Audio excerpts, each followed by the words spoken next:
Halo semua, salam sejahtera Malaysia. Selamat datang ke channel Fels Lifestyle. Apa yang berlaku selepas Presiden muda Syed Saddiq dikenakan hukuman penjara 7 tahun, denda RM 10 juta, dan juga dikenakan 2 sebatan? Saudara-saudara yang amat dihormati, sudah pasti banyak spekulasi yang timbul daripada kalangan rakyat Malaysia. Spekulasi tentang peletakan jawatan Syed Saddiq sebagai Presiden muda akhirnya benar-benar berlaku. Presiden muda telah mengosongkan kursi dan jawatan tersebut telah diberikan oleh wakil daripada kepimpinan parti juga.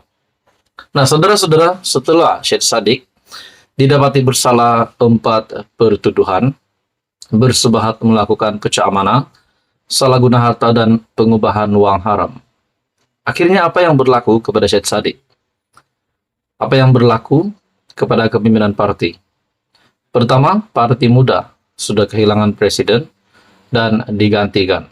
Syed Saddiq telah meletakkan jawatan, mengundur diri, mengosongkan jawatan, mengosongkan kursi presiden muda. Di dalam satu artikel menyebut, Syed Saddiq ahli politik pertama yang dikenakan hukuman sebat. Nah, mesti ada yang tertanya-tanya, kenapa Syed Saddiq menjadi ahli politik pertama yang dikenakan hukuman sebat? Di sini ada penjelasan melalui satu artikel dari Malaysia Kini. Ahli Parlimen Muar, Syed Saddiq Syed Abdul Rahman, merupakan ahli politik pertama di negara ini yang dikenakan hukuman sebat selepas didapati bersalah atas 4 pertuduhan berkaitan dana Angkatan Bersatu Anak Muda Armada. Perkara itu disahkan Timbalan Pendakwa Raya Datuk Wan Shahrudin Wan Ladin yang mengetuai pasukan pendakwaan bagi kes Presiden Parti Ikatan Demokratik Malaysia Muda yang didakwa atas 4 pertuduhan: bersubahat melakukan pecah amanah, salah guna harta, dan pengubahan wang haram. Wan Shahrudin berkata, hukuman sebat terpakai bagi pesalah lelaki yang berumur di bawah 50 tahun.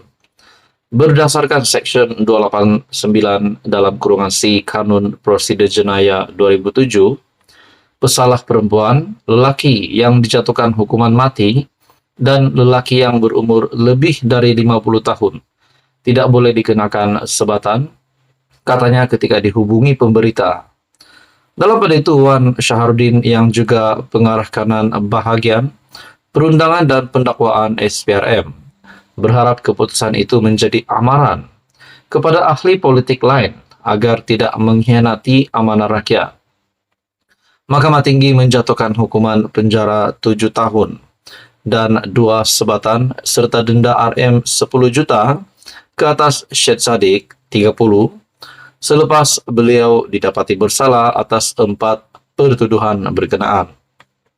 Hakim Datuk Azhar Abdul Hamid menjatuhkan hukuman penjara 3 tahun dan 1 sebatan bagi kesalahan bersubahat melakukan pecah amanah, 2 tahun penjara, dan 1 sebatan bagi pertuduhan salah guna harta, manakala bagi 2 kesalahan pengubahan wang haram masing-masing di penjara 2 tahun dan denda RM 5 juta atau penjara 4 tahun jika gagal membayar denda.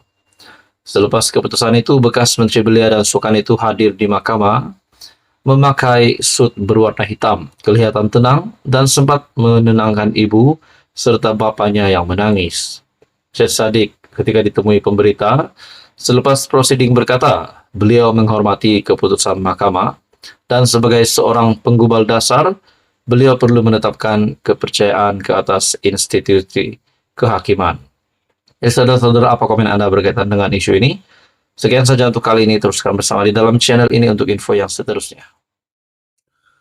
Halo semua, salam sejahtera Malaysia. Selamat datang ke channel Fels Lifestyle.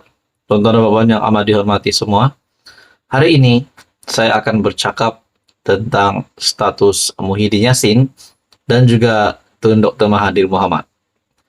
Kita boleh katakan hari ini kerjasama di antara Muhyiddin dan Mahathir sudah mulai terjalin.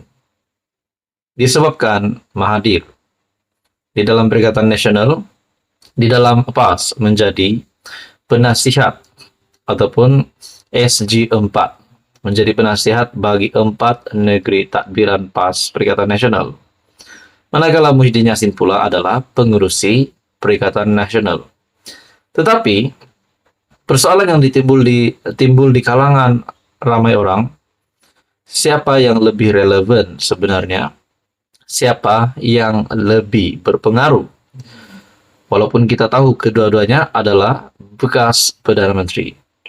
Nah, dalam satu artikel daripada Harapan Daily bertulis, Mahathir lebih relevan berbanding Mahyadin. Nah, ini adalah kenyataan daripada Puad. Saya juga tidak dapat menafikan, mungkin ada juga di luar sana yang mengatakan Muhyiddin lebih relevan. Tetapi menurut Puad, Mahathir lebih relevan berbanding Mahyadin. Adakah ini berkenaan dengan kabar angin sebelum ini yang mendedahkan bahwa Muhyiddin dan Najib bekerja sama? Nah, saudara-saudara, dalam artikel ini, Tun Dr. Mahathir Mohamad dilihat lebih relevan berbanding Tan Sri Muhyiddin.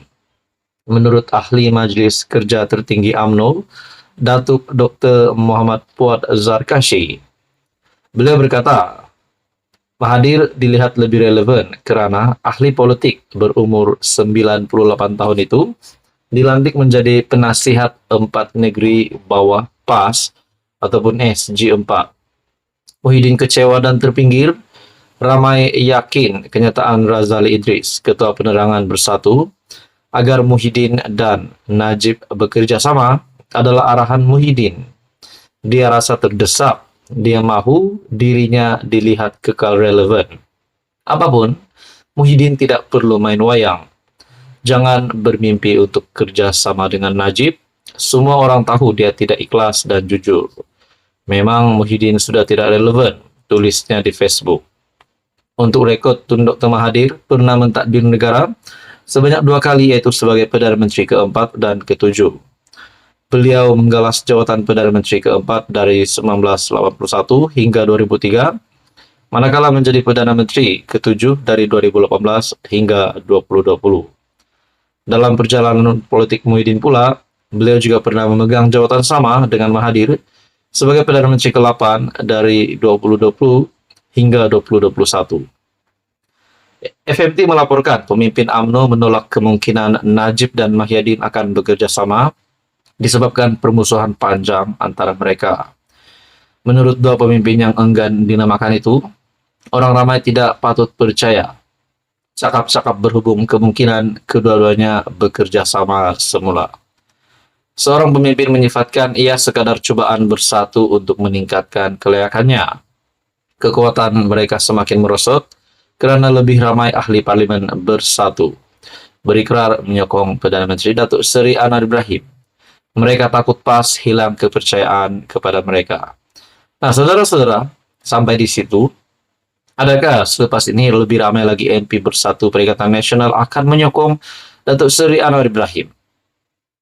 Nah, kita beralih semula, di mana tajuk artikel ini menyatakan Mahathir lebih relevan berbanding Muhyiddin. Adakah dapat dikaitkan?